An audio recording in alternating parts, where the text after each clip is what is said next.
From its very beginnings, music has been the soul of Asbury Park. You are about to experience memories from people who have made, observed, and participated in the city's rich musical heritage from the 1930s through the early 70s. First, you'll be transported to the West Side during the height of its musical era. You'll visit Cuba's, Big Bill's, and experience a typical Saturday on Springwood Avenue.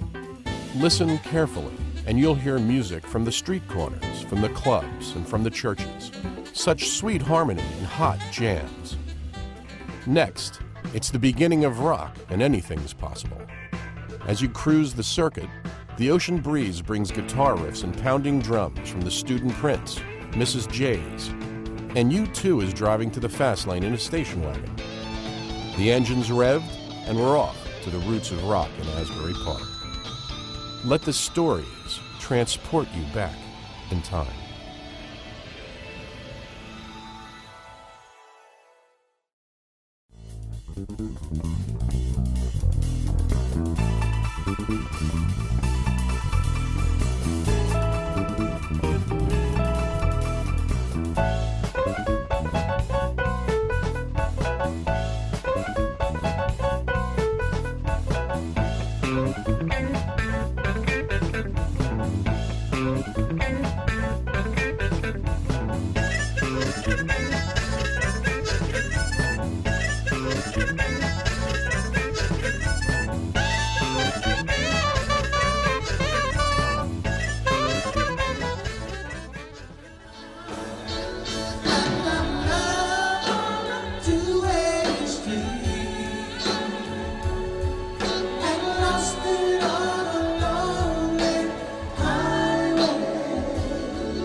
From where the parkway, you get up the parkway to come to here, on the weekends, the cars will be lined up from that exit of the parkway down here, bumper to bumper, all day long on Saturdays and Sundays just to get into this town, okay?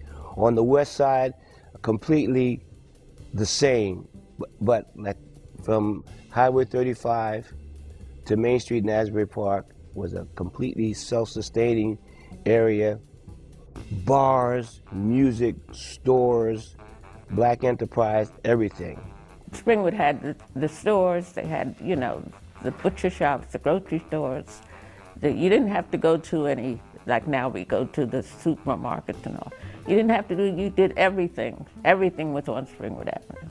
Clothing stores, shoe stores, music.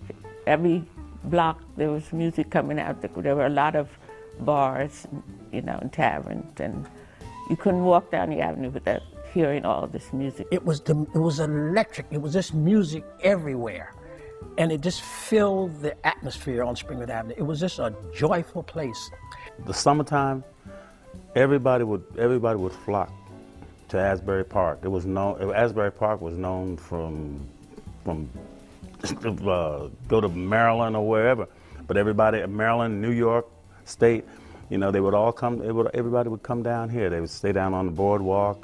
There's some couple hotels down there. The Berkeley Carteret at that time was a big hotel here. You know, everybody used to go there, and we used to do. As a matter of fact, we used to do shows along with Nicky Adio and everyone down at the Berkeley Carteret. The majority of my musical career was here in Asbury Park.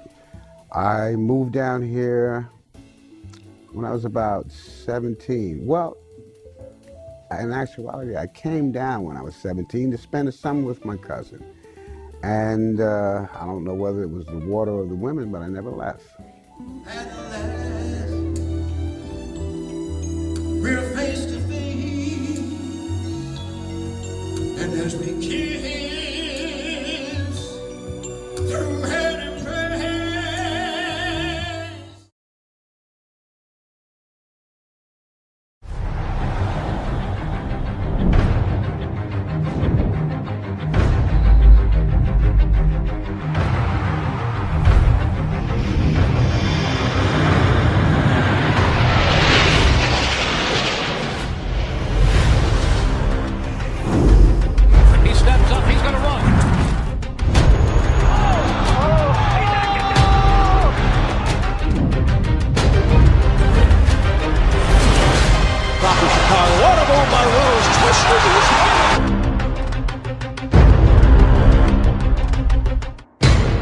Welcome back to The Extra Point, covering Boiling the Mac and more. I'm Mike Udea-Kumar. And I'm Matt Pritchett. Now, I know everybody's very anxious to talk about the teams that are really doing well, but let's go ahead and take time out and talk about the bubble teams. The teams that maybe get in, maybe they don't, depending on how they perform in their conference championships. Mike, who do you want to start off? Well, actually, me and Matt. Matt has a lot to say about UConn. I feel like they're a great team. They have a lot of, they're one of those teams like UCLA, Georgetown, you know, those teams that are always going to be good. And UConn definitely has a lot of things to bring to the table. And you know, but you know, you also have the Phillies. Even though they dropped Oswald, they still have a Holiday. Definitely. But I feel like when it comes to pitching, there's also the defense behind the pitching. But like you said, CC Sabathia for the Yankees. That's the best part of the game, pitching. So why? That's what we pay attention to. Who's throwing the ball at 97 miles an hour? But still, I mean, it's important. It's the best part of the game. You want to talk about stats? I mean, like that whole ERA thing. New rules and regulations are made to clean up the air. Monmouth University hosts a show to promote diversity and learn about two students' extraordinary spring break trips. All of this and more right now on Hawk TV News.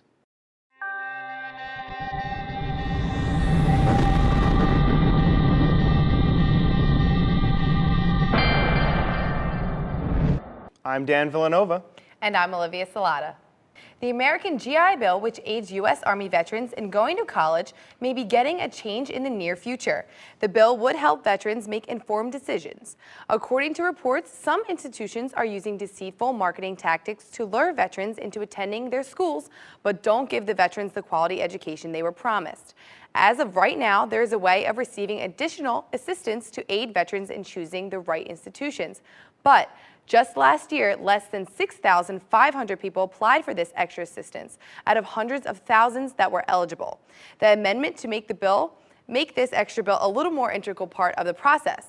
Senator Barbara Mikulski of Maryland, a member of the Military Family Caucus, said, "It's one thing to fight a war. Our veterans shouldn't have to come home and fight for quality education." Anyway, we now send it over to Tara Mangold, who has the latest in keeping fit and healthy. What do you have for us this week, Tara? Welcome back to another edition of Toning Up with T. Today, we're going to discuss one of the essential food groups to incorporate into your diet.